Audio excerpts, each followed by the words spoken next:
Well, it's a pleasure to address you. It was my second act. I want to do something very practical I've been asked to do by the organizers. Many of you have prepared very exquisite PowerPoint presentations, which have large numbers of graphs, photos, and make them effectively impossible to transmit through email. So I've been asked to tell everyone, will you please see Jeff Torrenson, who's down here, we stand up Jeff, and give him a copy on a stick so he can load it onto the system of your presentations. This will greatly facilitate moving forward with the outcomes of this meeting. As you heard from both Juan de Quintero and from my colleague, Mauricio, this is an area where we've got to really be good. We've got to get reports from chairmen, but we've also got to get copies of all the presentations. So please follow through with that. Now, you've heard about what an excellent conference we've had, and I just wanted to add my thanks to the superb organization of the conference. The entire team, led by Luis, has done an outstanding job. We've been graced by the opportunity to stay in one of the world's most beautiful cities, have some excellent food, fantastic camaraderie, and I can tell you, having worked in Portugal, you're going to have a challenger next year in Porto. So you've had a standard that's been set, and I think the Portuguese will be up for the challenge. But let me talk a little bit about where I think things should be going. But first, I'd like to talk a little bit about where we've come from. So in my presentation, I'd like to talk about how we can strengthen the global community of professional practice in impact assessment. In that, I'd like to do some retrospection.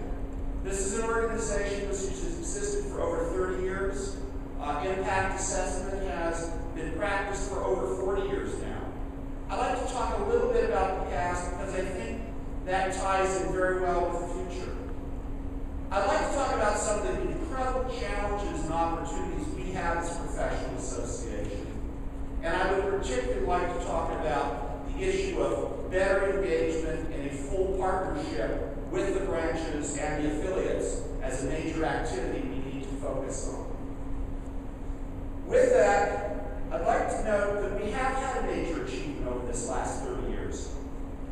IAIA has been able to establish a global community of practice for impact assessment, which we are all able to participate in and to benefit from the interactions we have with others.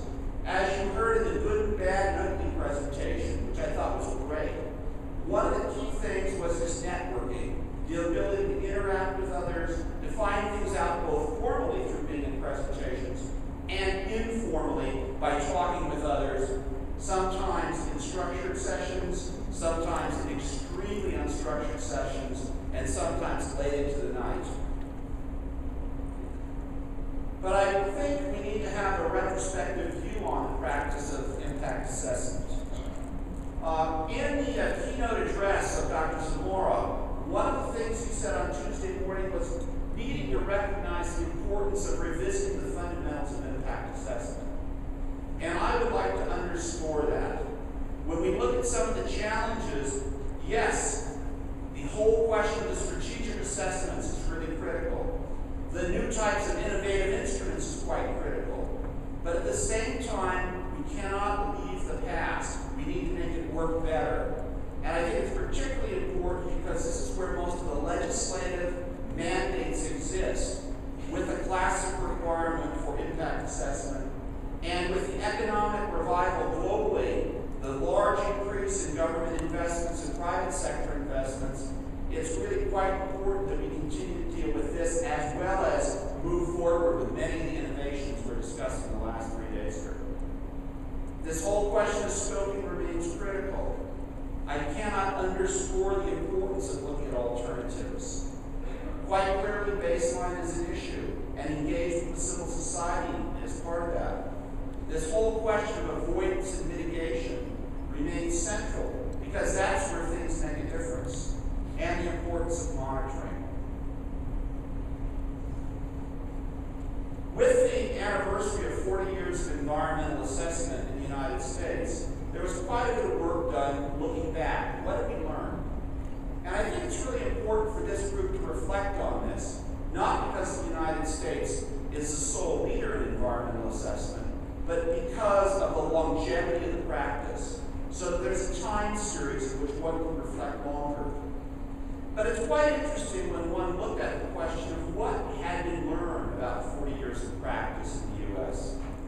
And I think the first and most important thing, retrospectively, was that it provides a mechanism for the integration of environmental and social impacts and risks into decision making.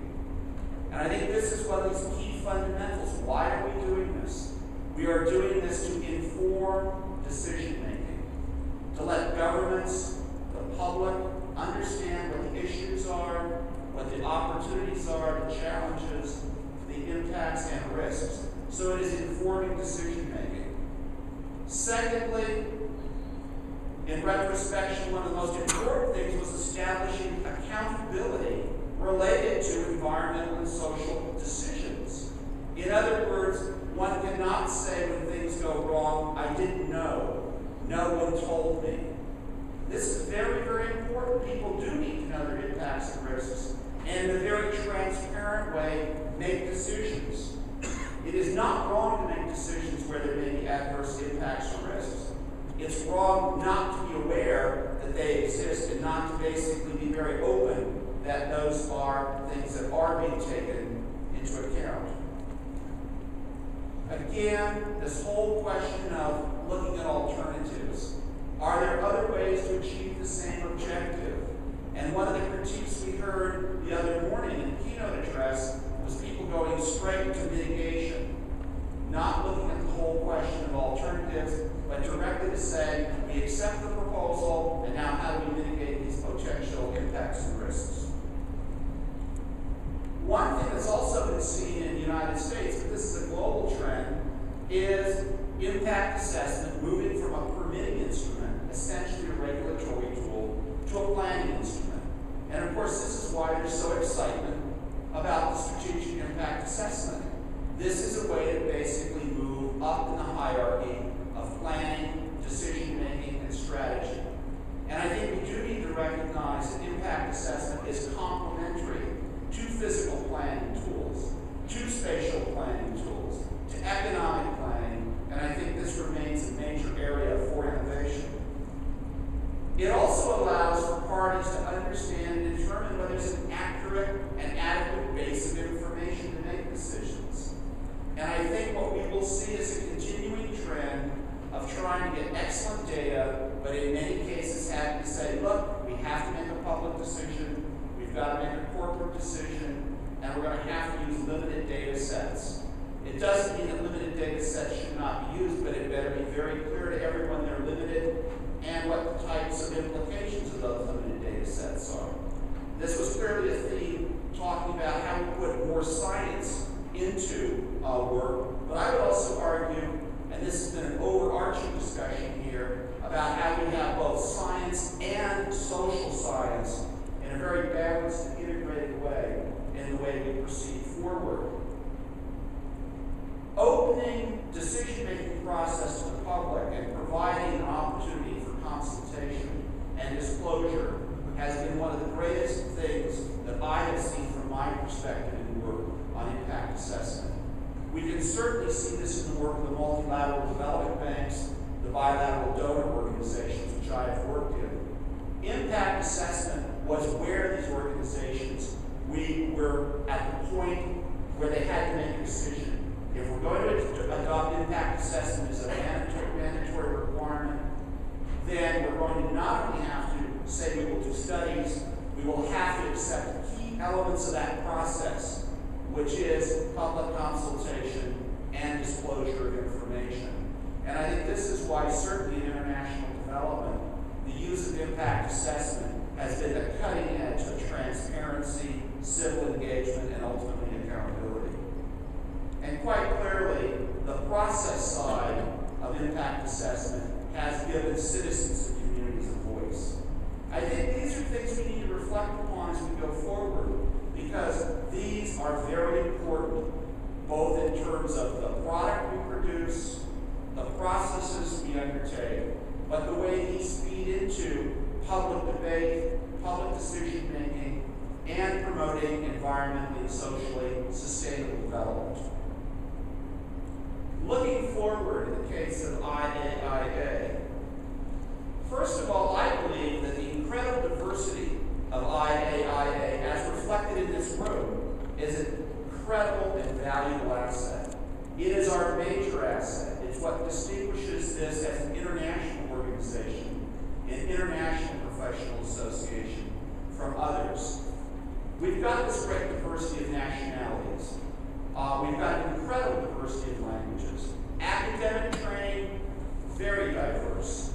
Professional employment.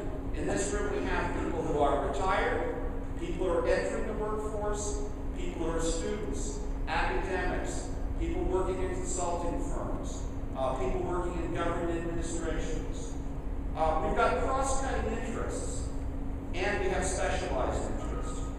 And we've also got comprehensive global geographic knowledge. If you look at this room, there is virtually no place in the world where someone here has not visited. And that gives us a tremendous amount of on-the-ground insight. So what do we have? We have diversity, and we have innovative individuals with a commitment to professional partnership.